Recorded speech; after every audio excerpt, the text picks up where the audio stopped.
Hey guys, welcome back to another one. So today what I'm going to be talking about mostly, I'm just going to be doing some random stuff in the background, just keeping busy for the video, are some ways of cutting costs for your trap line. So there are multiple different ways that you can cut your costs in your trap line, depending on what all you're capable of, whether it's welding, maybe you're not able to weld, but you're able to at least bang some stuff together and stuff like that. So that's kind of what we're going to be going through today. So first off, what we have is a good way to carry all your stuff out there, like you will have to do, is just get a 5-gallon bucket and get an old carpenter's waistband and basically just bolt it on either by wire or actual bolts or kind of whatever you're comfortable with. You can go ahead and do that, and you can basically make a really good trap holder and bait holder with that, with it being super cheap. The next thing is making your wax dirt or your wax sand in-house, so you do it yourself. By doing this, you really save a lot of money because, as you know, trapping sand or wax sand in general is super heavy, so the shipping costs are astronomical. And same with the dirt, it's not quite as heavy as the sand, but still not recommended for it. So what I end up doing is I make a bunch in bulk at the beginning of the season or at the end of the season.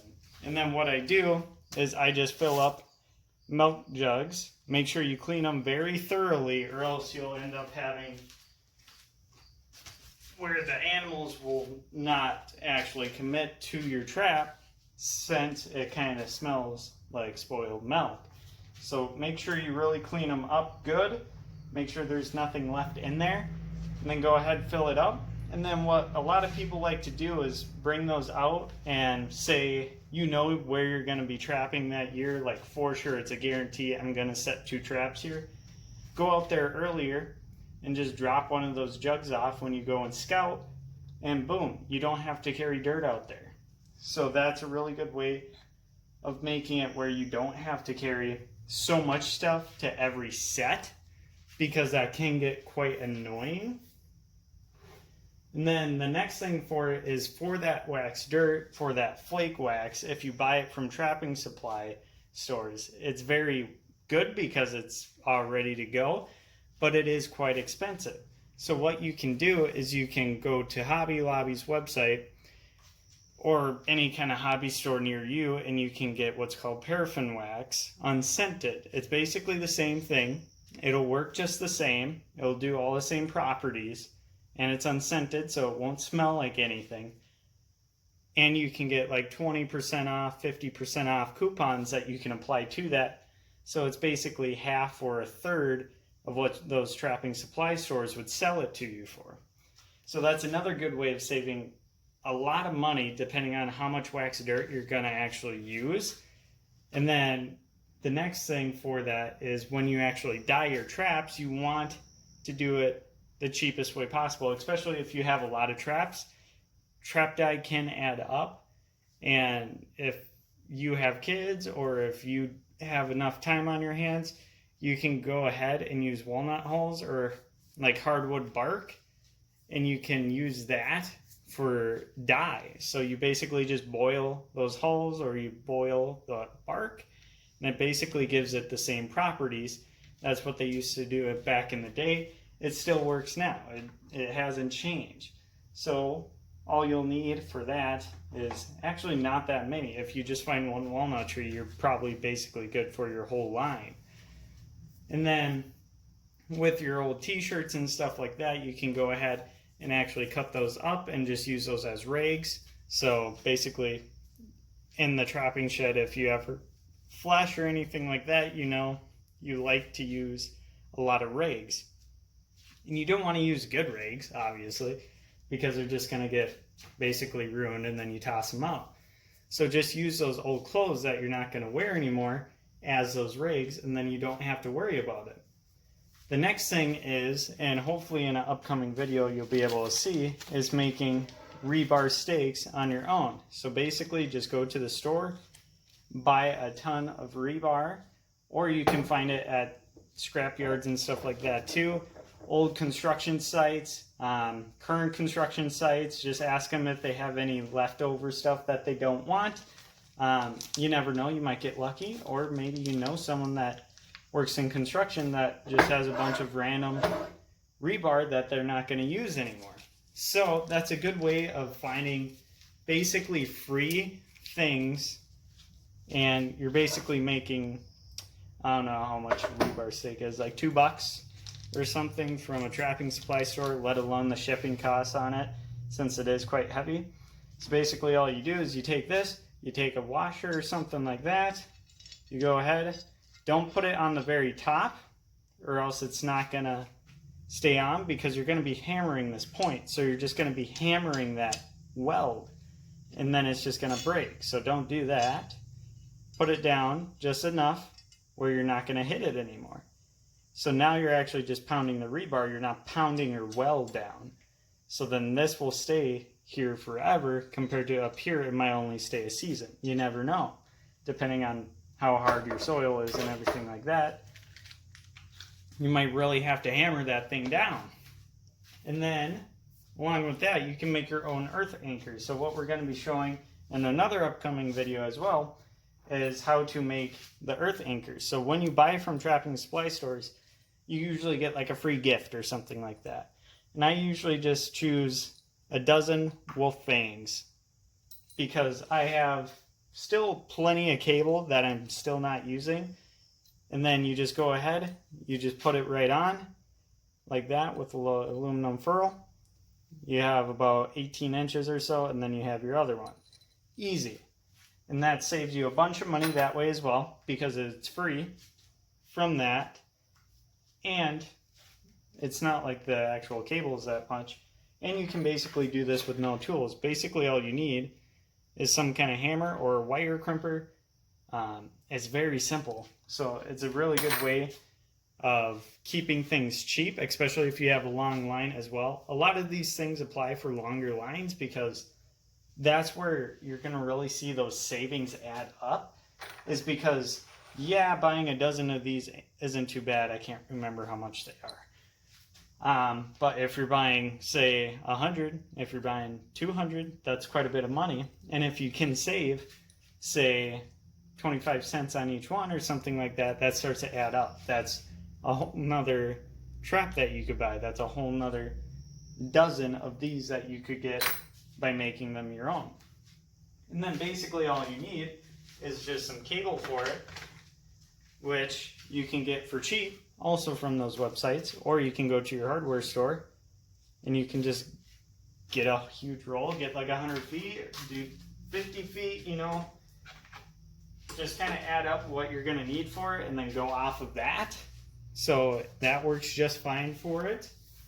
And then another thing that you guys have already seen are my wooden stakes that I'm going to be using for muskrats. So basically it's those old pallets.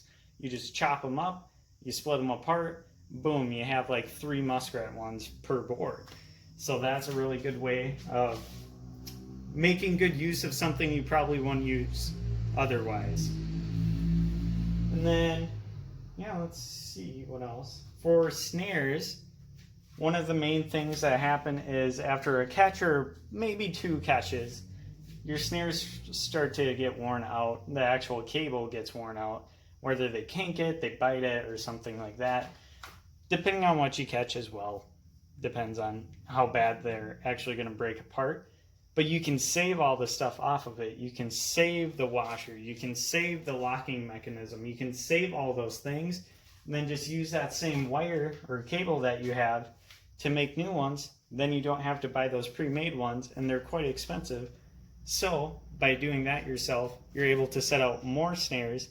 You're able to get more fur, and that actually helps you in the long run, because then you get more catches, you earn more money, you're able to reinvest more, or you're able to put more money into other things in your life. Very easy, very easy. And then for kind of the main thing that people spend a lot of money on is bait and lures, just kind of all of that. You can make quite a bit of bait. Like raccoons, they don't care what you put in front of them. They'll eat basically whatever you want. Coyotes are a little more particular, not gonna lie. As you see, I have a couple lures that I'm gonna be using for mine. But majority of my raccoon bait is gonna be either bacon grease, dog food, cat food, all mixed together. You can do fish as well. You can do salted fish like carp and stuff. So really easy to catch. Not going to use them for anything else. Might as well use them for this. They're also good for mink, you know. You can also catch dogs in it, you know. You can catch coyotes. They're not going to not go to it, especially fishy smells. The dog food and stuff, depending on where you're trapping, they might not go for it. But that's just kind of up to you to figure out. And then the next thing is when you're driving a lot, say you're driving 100 miles a day, 50 miles a day, try to use an economical vehicle. Don't take your biggest truck that gets like 5 miles to the gallon to do this when, say, a little cheap car that you don't care about, maybe you have it, maybe an old Impala, old Pontiac, something like that, that gets 25, 30 miles to the gallon will do just fine. And you can also stack that fur up in there because you don't really care about it. Say it's a couple $100 car, like who really cares? If you're going to get it dirty, because once you're done with it, you're probably just going to scrap it. So that's a good way of saving a lot of money on gas, because gas can really add up on a line, especially if you have to do daily checks. Depending on whether you use kill sets or if you use alive sets, kind of give you a little different wiggle room. And that's another way, is try to do a line of all kill sets and a line of all alive sets. That way you have to check that line anyways. You have to check that alive line all the time, every single day, depending on your state. I believe it's every state. But if you have a whole kill line, you're able to wait. Ours is 2 days. So depending on where you are, it might be 3, it might still be 1. Who knows? That's something that you have to check with your own regulations and figure out on your own. And then let's take a look here. For those scrapyards as well, you can find a lot of drags. So say you find a big brake rotor. That's a perfect drag for a raccoon. How is that raccoon going to get anywhere with a big old brake rotor on it? Basically just chain it up, put it around it, toss in some weeds, and it's not going to go that far. And if it does go anywhere, you're going to be able to find it because it's going to have a huge drag mark, and you just basically follow it, and they're going to be tired about 5 feet down the road. So just because it doesn't look like a normal stake, it doesn't look like a normal anchor, it doesn't look like a normal actual drag, doesn't mean you can't use it. Use something really heavy or has a lot of like different arms on it, and you can basically hold anything. It doesn't really matter. Say I have, like right here, I have this big piece of rebar. As you can see, that's quite large, probably I'd say about 3.5 feet.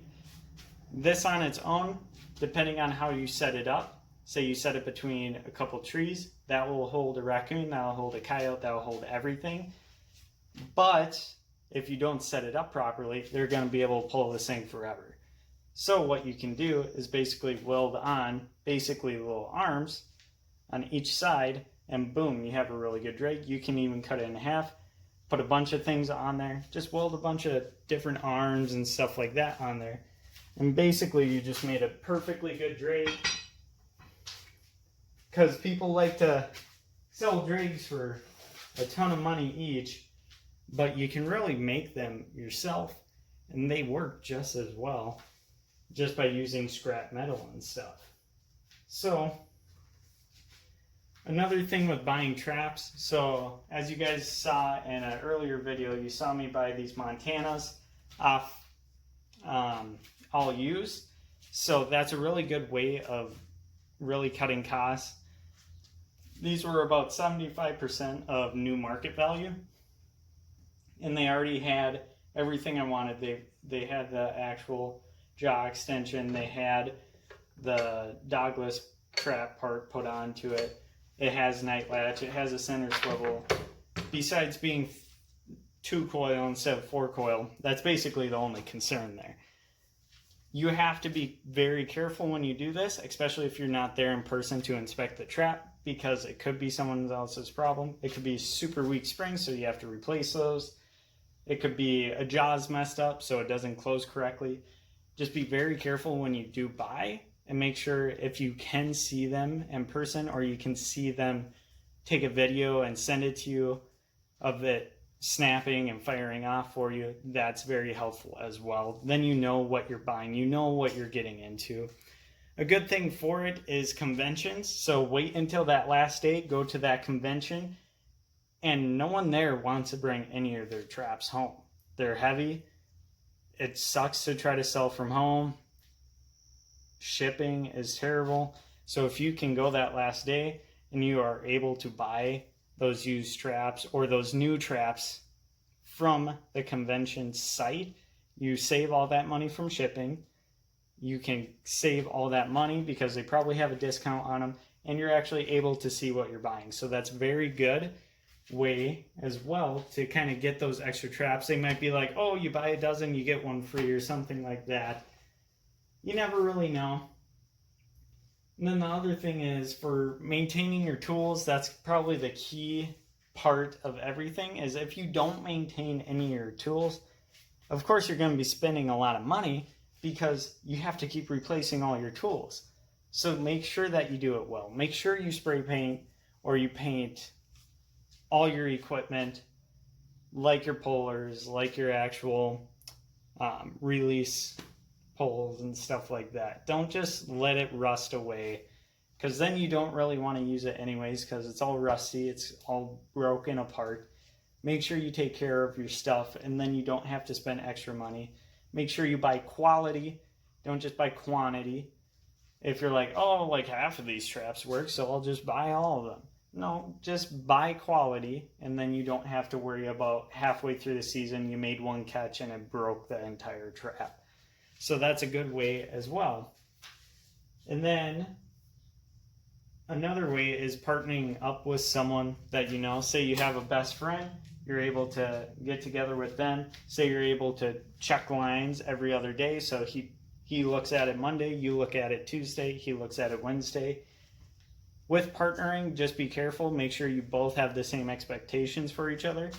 That way you don't be like, oh wow, I thought you were going to help with skinning. I thought you were going to help with fleshing and putting up. Like, make sure both people understand exactly what their roles need to be in order to keep that very happy relationship between you guys.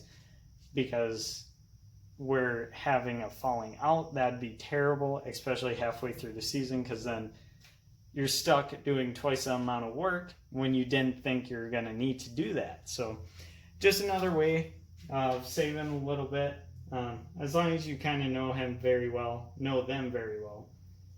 and you're able to kind of go off of that. And then lastly is just become a better trapper. When you are a better trapper, you're able to make more catches per trap. You're able to spend less money because you put out quality, you don't put out quantity. I can put all 8 of these traps out in the backyard right now, and I can guarantee you none of them are going to get a catch. Depending on where you set, you might never get a catch there. So you really just have to make sure you do quality sets. Make sure you always look, make sure you see sign, or you know those animals travel that route very often if you're doing blind sets. That way you have your traps working for you the best way possible, and you're not going to lose out on time. Because if 8 of these traps of my 30 are out of commission on coyotes just because I put them in the wrong locations, then I only have 20 traps working for me. I could have 30, but because I was lazy, because I didn't want to do it, I only had 20 sets working for me. So make sure every set you put out is quality, because you can always go back and put out more sets later throughout the year. Like, You don't have to put all of them out the first day. Put out some, make sure they're all quality. Go down the next day, just bring a couple traps with you when you're checking your line. Be like, that's a perfect trail. Can't believe I didn't spot that yesterday. Pop that sucker down, boom, you're ready to go. You got another trap in the ground. Quality set, probably gonna make a catch. That's perfect. So, other than that, I think that's pretty much it for me, guys. Other than that, if you guys have any questions or anything like that, leave it in the comments below for me. And yeah, thank you for watching.